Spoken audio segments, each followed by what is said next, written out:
Hello, Jen. Good day. How are you? Good. Just waiting on Dawn again. All right. I was plugged We're already in there. live. Oh, we are. Yeah, well, on the pre-show, right? Okay. Excellent day.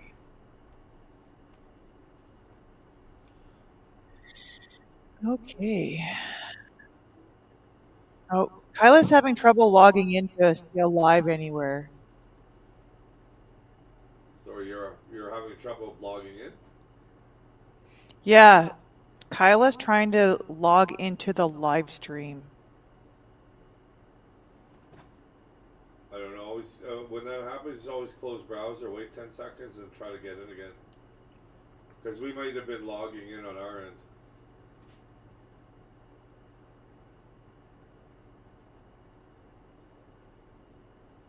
Oops.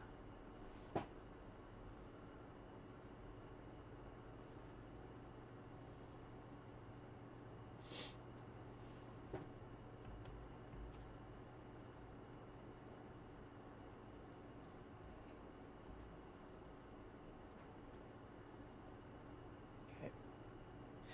Hopefully that works. Yeah, because there's a Facebook Live and a YouTube, right? Tony, there's a Facebook Live and a YouTube. That's what she was asking. You want? Why would you log into that? I don't know. I don't understand what you're I don't actually know. asking, Jen. So Kyla can't get onto the stream.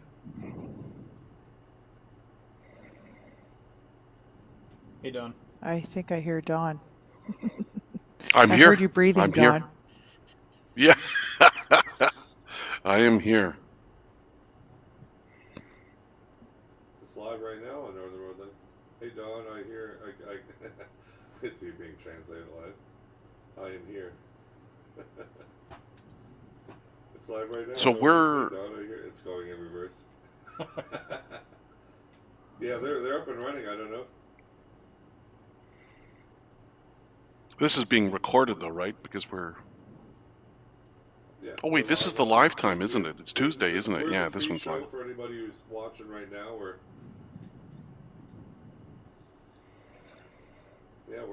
There's nothing that'll prevent her from getting on.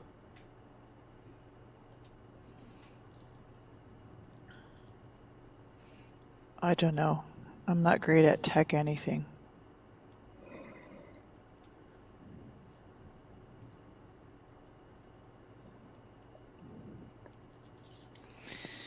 Alrighty.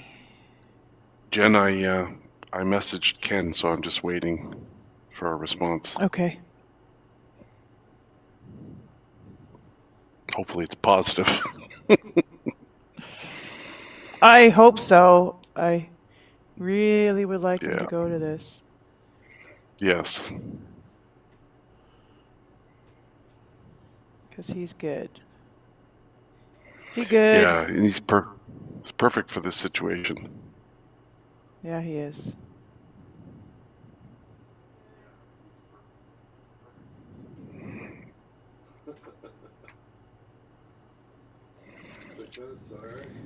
I'm in the middle of 3 or 4 things before I knock off for the rest of the week. I bet you are.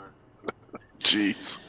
I'm trying to do a little bit of an overview for a proposed training program. Oh really? And then we got For that whom? WSR fact sheet. Just letting you know we're live. If you don't want to talk about Yep. anything. Honey. Oh good. Training Honey? No. Okay. Oh. Working with Training our staff. communities. Yes. Everybody. Okay. I want some collaborations. Okay.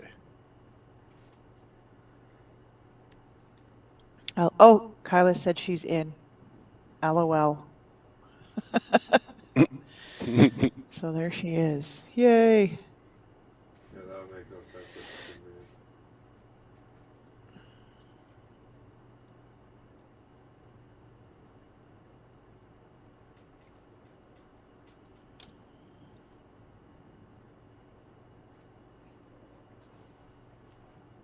And so next week I won't be on the radio program or our stream. Yes, which are being recorded on Thursday, Mm-hmm. right? Yeah. Right.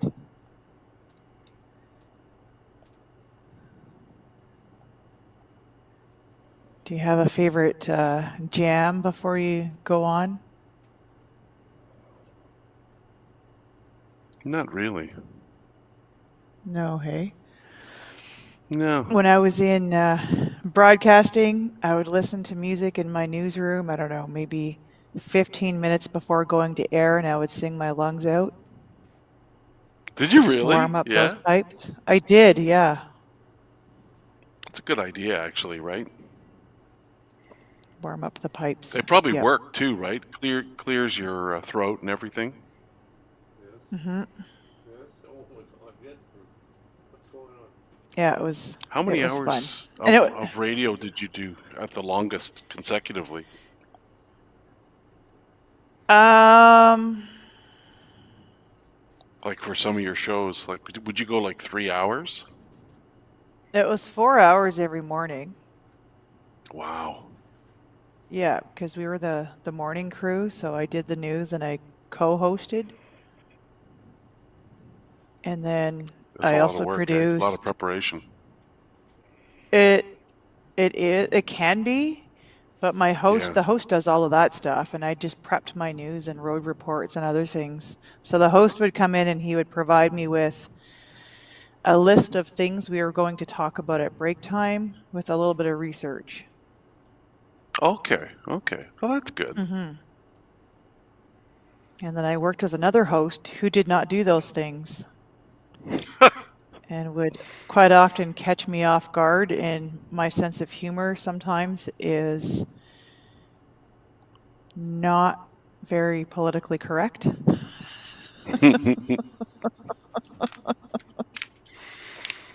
But you have to So be so I like to careful, be right? prepared. You have to be very careful, especially live on the air. Yeah. CRTC regulations. And listeners, I think they were Yeah. first and foremost in our minds because, the second something was out of our mouth that was controversial, we'd get a phone call. Oh, yeah. I bet. Very Hmm. quickly thereafter. Or But you emails, can because get people license enjoyed it. suspensions and Well, there's that. Luckily, like nothing ever happened like that. But then people did enjoy the morning show because they would send us emails and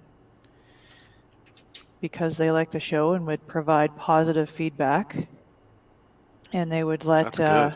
and Ken, his name was Kent Matheson. He's passed away a couple years ago, but they would tell Kent, don't let Jen get to you this morning. No way, really? That's funny. Yeah, because Well, that was a obviously, bit they of a like the smarty interaction pants. between They did because you we were were funny. you were the Pardon? smarty pants. The smarty pants? You were the Yes, smarty pants. Oh yeah, I'm that not was the surprised. smarty pants. Okay, we're just under two Somehow I'm minutes not out. I'm going to surprised. go quiet in the studio, so good luck, guys. Have a good show. All right, miigwech.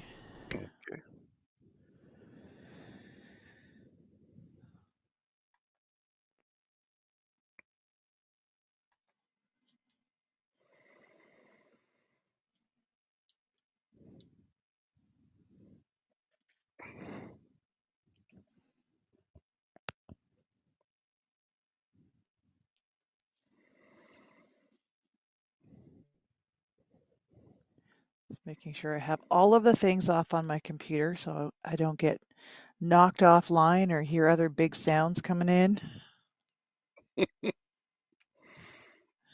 Thanks for reminding me. Oh, it's I'm always a doing good the same idea. thing, shutting off my phone, etc. Yep. One live stream, my phone was ringing and it was my mom. And I couldn't answer. Well, at least you had a good excuse, right? Yes, I phoned her shortly after. I'm sorry.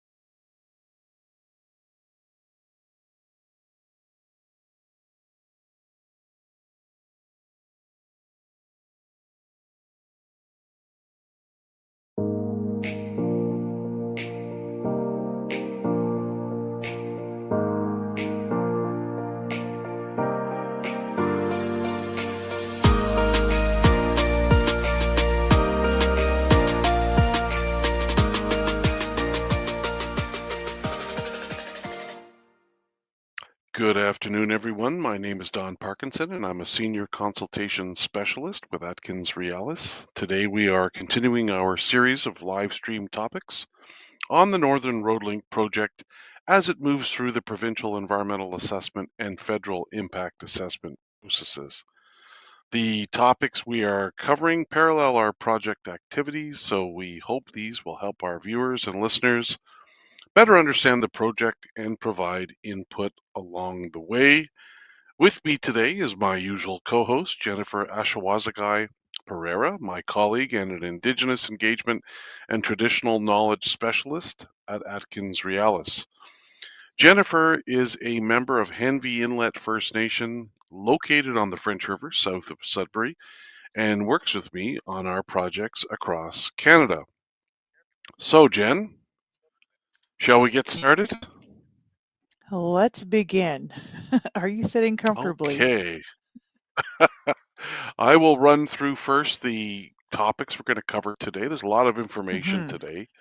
Um, so let's get started here. We're going to talk about the objectives of these two field studies, the groundwater and surface water Right? field studies. We're going to talk about what will be studied when it comes to groundwater, and then the same when it comes to surface water.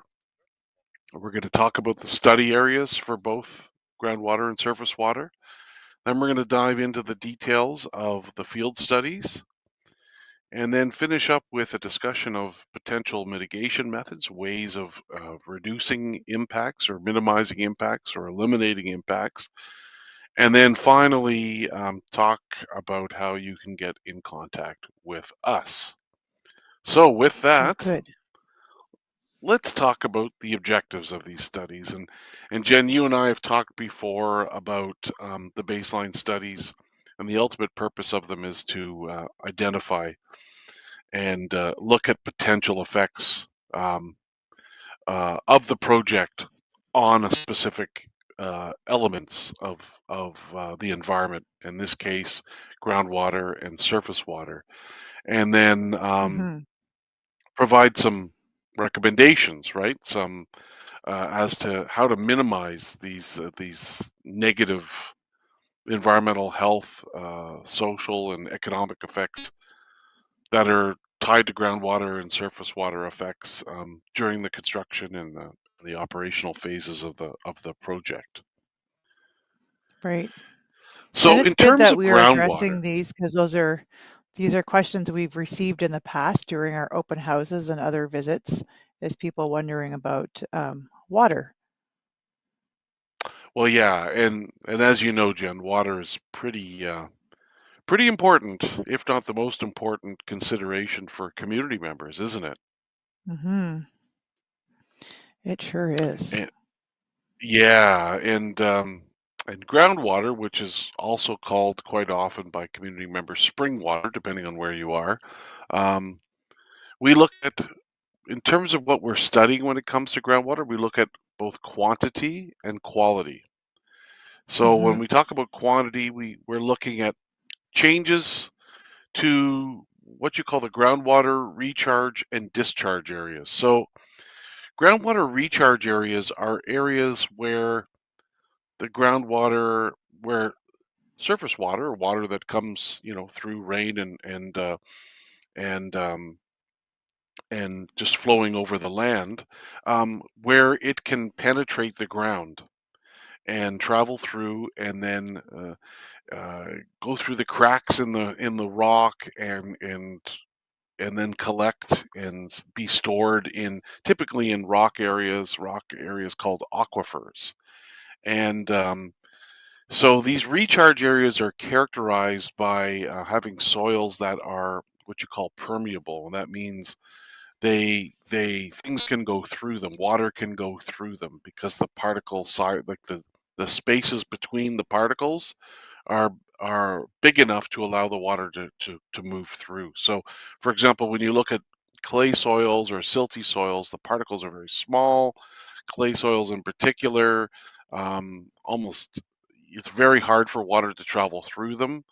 When although in contrast, when you look at gravel, something like gravel, the spaces between gravel different gravel particles are larger, and so those are typically associated with recharge areas because the water can flow through and get into the ground.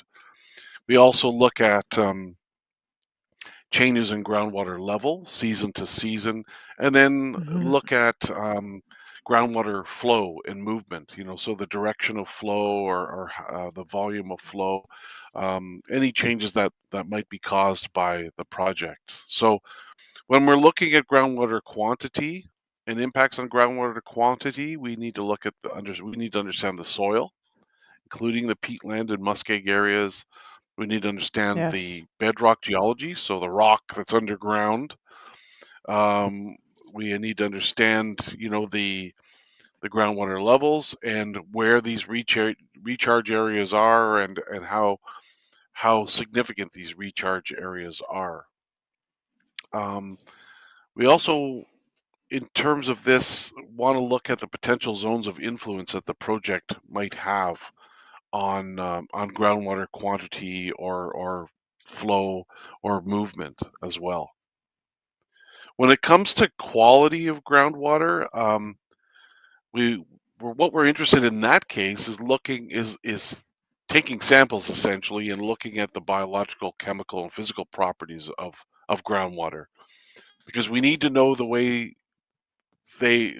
how the water is made up of chemically and physically, like the characteristics of the water now, in order to see if anything has changed later on, right? And we also need that Right. as a basis for predicting, right? For predicting any impacts that the project might have. So, Which is not unlike, we talked about this before, getting your blood work done, going to the doctor and getting all yes, your blood work and knowing what all of those results are for your chemistry, and knowing where your sugars are at, knowing where your minerals are at, if you're deficient in vitamin D or not. yeah, All no, of it's a great analogy, Jen. It's a great, but you need to know that information, right? You need to understand the way you are, and then understand, okay, something's out of whack, right? If something's showing up as high or whatever, you can't, until you have somebody to compare to, you don't know the exact situation, right? You can't say that impacts have, that there have been impacts changed, made, right? changed, things have changed, yes. So we also want to look at sensitive groundwater features, where these are relative to the project, such as drinking water wells, where there are springs, for example, where community members get spring water. Um, these areas, are usually well known to community members, and they visit them quite often on a regular basis.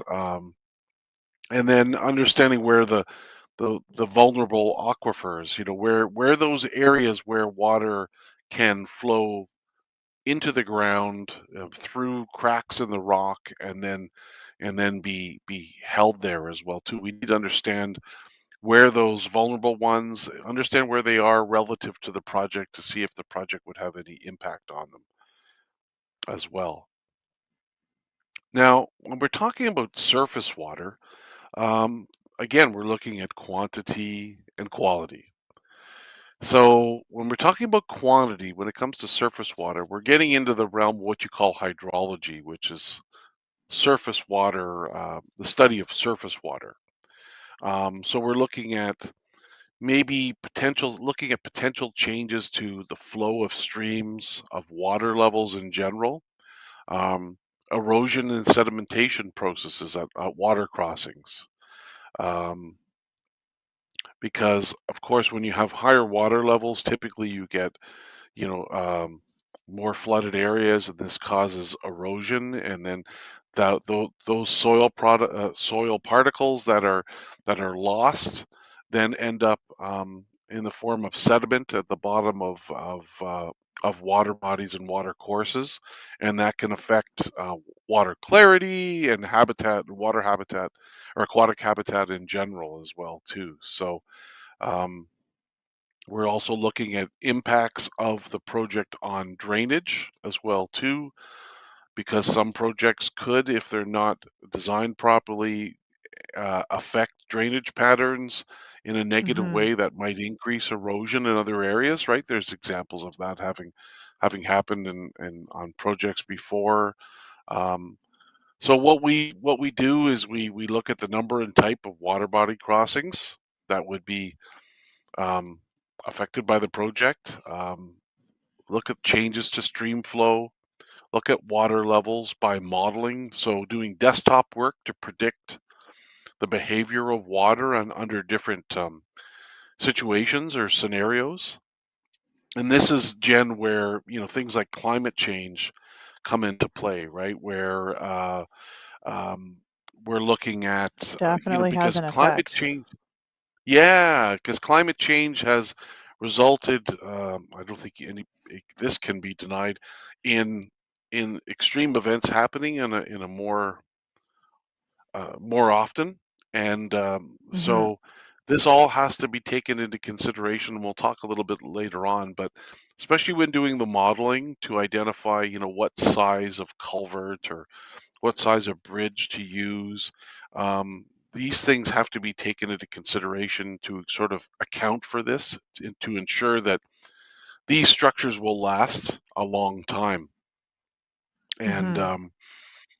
and just try and understand what changes to there might be to drainage patterns and to the land in general, um, in terms of possible erosion and sedimentation in certain areas as well too. So that's kind of what's looked at when it comes to surface water quantity.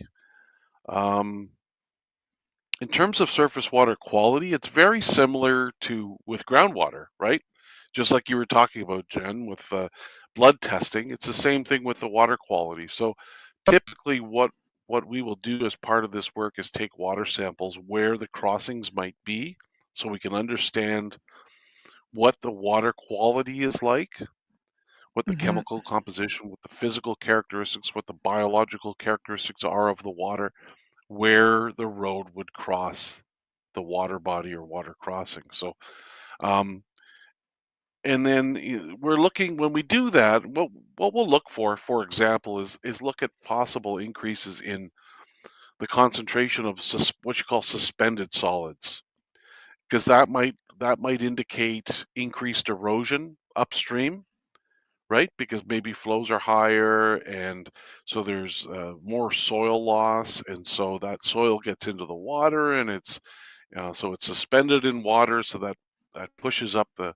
concentration of suspended solids, and can affect aquatic habitat, right? So we're looking for things like that. We're looking for changes in the chemical composition of the water during and post construction.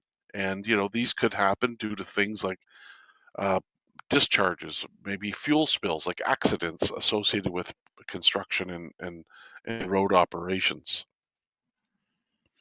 Now, just like we do with some of the other subject areas, we also look at study areas. Each thing that we study has a study area, and there's two types. There's the temporal study area or boundary. So temporal means time, and so typically we use a construction phase that could range anywhere from 3 to 10 years, and we look at all activities associated with it, with building the road and the associated and what you call ancillary or other infrastructure like the gravel pits and the access roads and lay down areas as well. And then there's the operations phase, which we typically consider to be the lifespan of the road, which is arbitrarily chosen at 75 years. So these are the activities associated with the operations and maintenance of the road. So those are the two sort of Mhm. time window boundaries, I guess, that you can describe them, that we use. Yeah, those are good amounts When of it comes, time. they are, yeah. And so that's what we use for groundwater and surface water. And then in terms of the actual physical study areas, so like the spatial areas, like the footprints, or the study areas that we use on the land in water, we have three different ones. We have the project footprint, which is basically what's underneath everything that's built for the project, both temporary and permanent. And so that would be the right of way and any other construction and operation areas. So that could include pits and quarries, access roads to those pits and quarries, storage and laydown areas, all that kind of all that all that other kind of infrastructure beyond just the 2-lane roadway. We also have then a local study area, and the local study area for groundwater is defined as 1 kilometer from the project footprint. And then in the case of the what we call the regional study area, it's actually the same boundary as the local study area, and that's because for this particular project, groundwater impacts are expected to be minimal, so there isn't a need to expand to a very large regional study area because any impacts would be localized. Let's take a look now at the surface water study area. So you have the local study area, and then you have the regional study area. And the surface water study areas are based on what you call watersheds. So watersheds basically, I'm sure people have heard this term before, but what they are is drainage areas or catchment areas. So like the land areas that within which water travels and drains to a particular location, to a particular point. So the water flows over the land by gravity, looking for the always looking for the lowest possible location, and then it ends up in a particular point. So you select a point, and you can identify what is the area over which the water drains to that point. So for the local study area, so there's different levels of watersheds. There's primary, which are very big ones, big drainage areas. So primary watersheds would be, for example, the Ekwan River watershed, which is a pretty big river and has the watershed covers a huge area. And then below there you have secondary and then tertiary and then quaternary, which is like the sort of the fourth level of watershed. So there's this hierarchy, right, from biggest to smallest in terms of drainage areas. And then you have a regional study area, and the regional study area looks at things from a larger catchment, so like a tertiary, what you call a tertiary watershed scale. So that's how the surface water study areas are defined. It's a little bit different from the groundwater ones. Yeah, Bigger, a because little bit bigger, and it's there's exactly because the impacts are, you're talking about you're talking about the surface, right? So it's a little bit bigger areas than the groundwater ones. and really more than the right of way that we were talking about at the Yes. previous. Yes. Oh, definitely. Yeah, definitely, Jen. And so now, why don't we dive in now to the groundwater field study, because we do a couple of different activities for this, and so we have to install groundwater wells, or what's essentially what you call a piezometer, which is a tube Piezometer. that's piezometer. It's a tube that's inserted into the ground, down to the groundwater, and that helps us understand how groundwater levels change. So these will be installed and have been installed over the project area. We also take samples of groundwater as well. And we do this at different times of year, in the spring and the summer and the fall, to understand how the water levels change season to season. Because again, that's part of understanding the way things work right now. Yeah, And and the way then, they will work. We have those in our in actually our community and in the area. So they installed those well before road construction in the area, so before the twinning of the highway went through. And so they yes, are continuing to monitor that. So the twinning was done, I think, 4 years ago or 3 years ago. I don't quite remember. Anyways, when that wrapped up, I know our community asked for the testing to extend a number of years to ensure that the water levels were being maintained post blasting, because you don't know if there was a very yes. minor fracture anywhere, and we wanted to make sure we were looking after those aquifers. That's interesting, Jen. Yeah. So it was it Hmm. granted, like the ability to? It was, Yep. to continue the monitoring. So that's good. Yeah, and that's where, and again, that goes back to where the monitoring fits in, right? Hmm. Looking at during construction and post construction, right? And just to check and make sure, like obviously your community was concerned about, have those aquifers been damaged, right? Uh, so has that we don't want to lose that groundwater. We rely on that, right? I'm sure it's used for drinking water. I'd assume, right, in the community, Jen. Hmm. Because we were thinking about tapping into another one soon as our community grows. So that's the Yes. aquifer we were especially concerned about. Now let's talk a little bit about quality on the quality side. So when we take a groundwater sample, we'll typically analyze it for what you call physical parameters like pH, which is like a Hmm. measure like a measure of acidity, right? Temperature. So these are physical characteristics.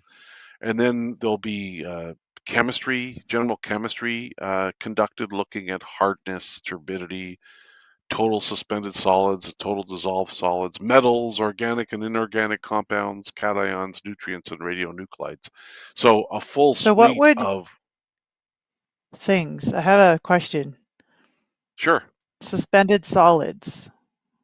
What's an example? So for example, like let's say you had a stream, and so you take a sample of it and you get, I'm just making up numbers here, but let's say you get a suspended solids number of 50, right? And then let's say there's been some erosion upstream, and then you take a sample after that, and all of a sudden Hmm. you're getting a total suspended solids result of 300, right? So what that means is there's likely been more erosion or soil that's become broken free, right? Let's say water levels were Okay. high and there was flooding, so it's flushed more. There's been more soil loss, more erosion, and that's now that those soil particles are now sort of hanging in suspension in the water column in the water. Okay. So Yes, kind of which like can what we impact, see right? during spring runoff when the snow melts. Yes, exactly. Except that Okay. happens regularly, right? That's a Hmm. characteristic of spring, but if it's happening all the time, then something's wrong, right? And then that impacts the aquatic habitat because the sun is no longer able to penetrate to the degree it could through the water, right? Hmm. And so it changes the whole environment for for anything that lives in the water, right? So Right. that's that's what you're trying to prevent, right? That's why Okay. when Hmm. you're doing water crossings and building water crossings and stuff, there's all kinds of erosion and sediment control measures that are undertaken, and that's because you don't want those suspended solids getting in and being released on those soil particles getting in and being released on a regular basis, because it'll totally change the aquatic That's right. habitat, and which is not a good thing, right? So And we're trying um, not to do that.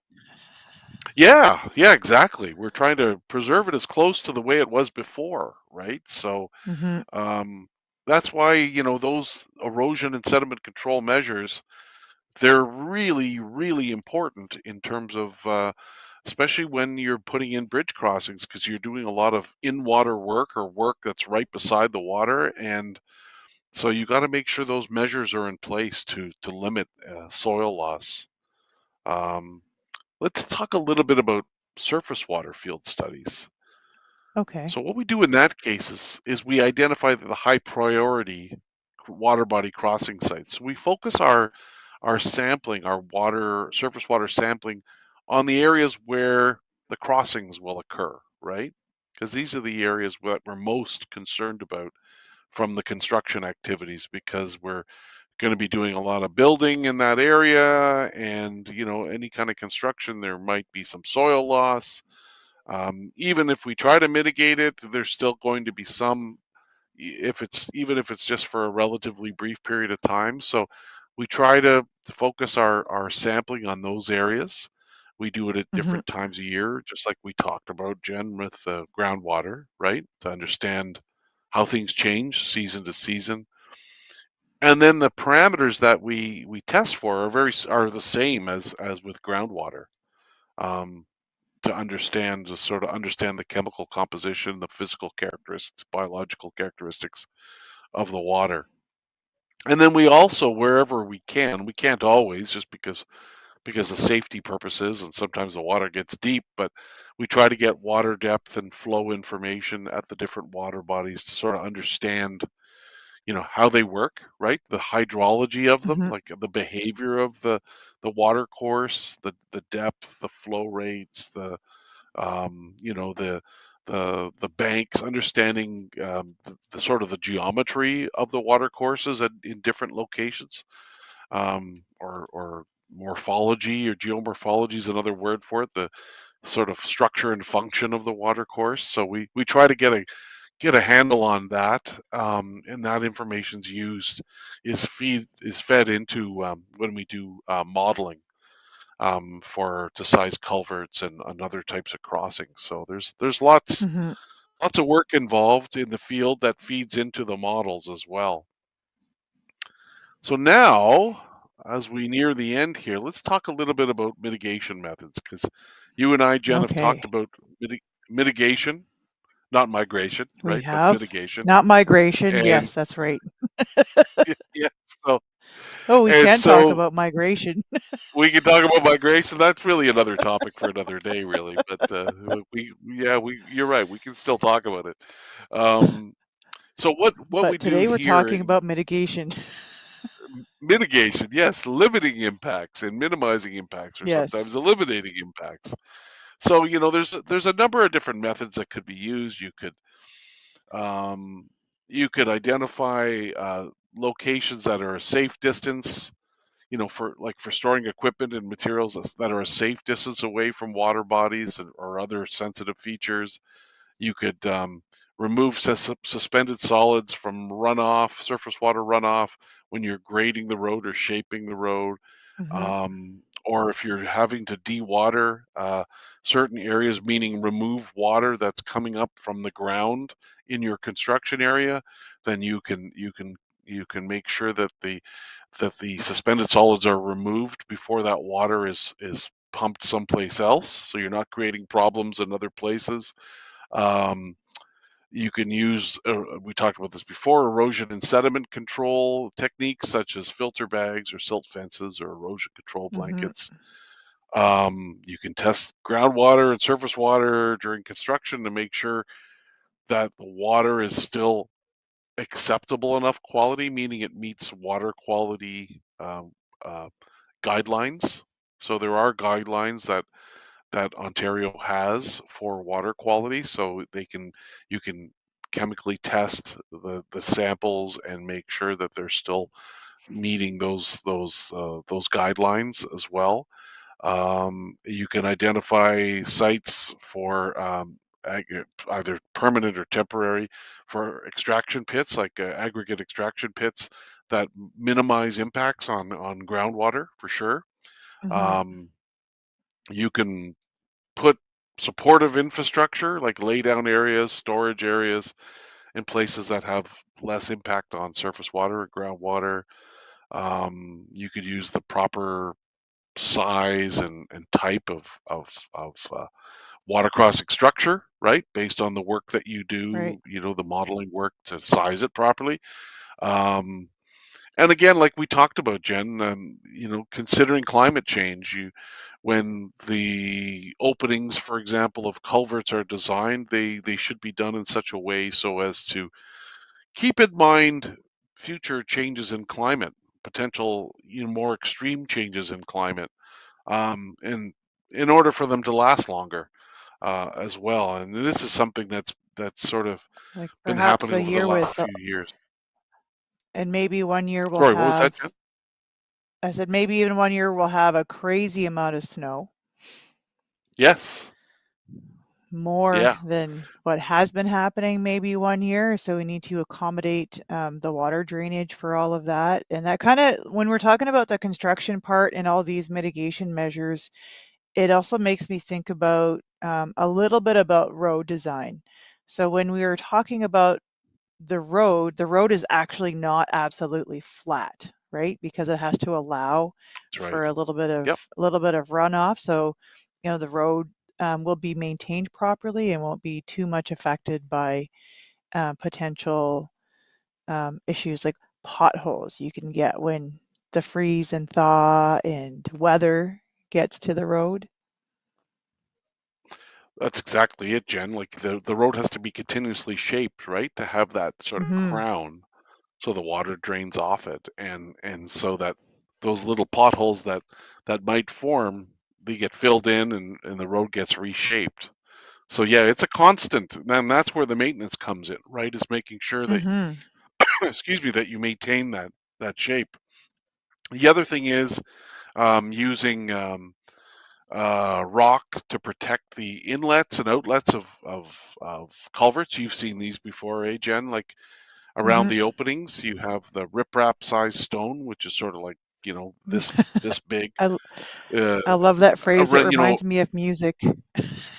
yeah, that's right, riprap. Yeah, it's a funny name, and but it's used quite often, right, to line channels or to prevent soil loss, to prevent erosion, right, and Mm-hmm. then just different operations and maintenance techniques for grading the road, like shaping the road and material storage, things like that. There's a lot of different techniques to mitigate impacts.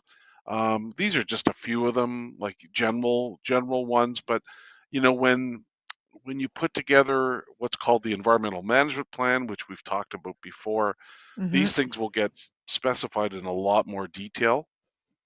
Right now, we're talking about them in a sort of general way, but they become much more specific depending on different situations, right? And that environmental That's management right. plan and the enforcement of that plan is through environmental monitors is really, really critical to ensuring that the project doesn't leave any impacts during construction and then of course post construction too, Jen. So um, yeah, lots to think about from today's Lots of discussion, eh? moving pieces. Yeah, and that's why we're Yes, doing one thing at a time. yes, that's right, because otherwise it would definitely be overwhelming, and It sure it can be. looks like yeah, there's a lot of content. It looks like we've run out of time here, Jen, Mm-hmm. so that wraps up what we're talking about today on groundwater and the surface water studies, and we hope this was helpful, and we hope it makes you want to come back next week when we talk about geology, terrain, and soil studies. Don't forget to keep in touch with our project team members via the contact information available on your screen or on our website, northernroadlink.ca. And I'd just like to say, miigwech, make sure to look out for project updates on social media and our website. See you soon. Aha, miigwech, bamapi.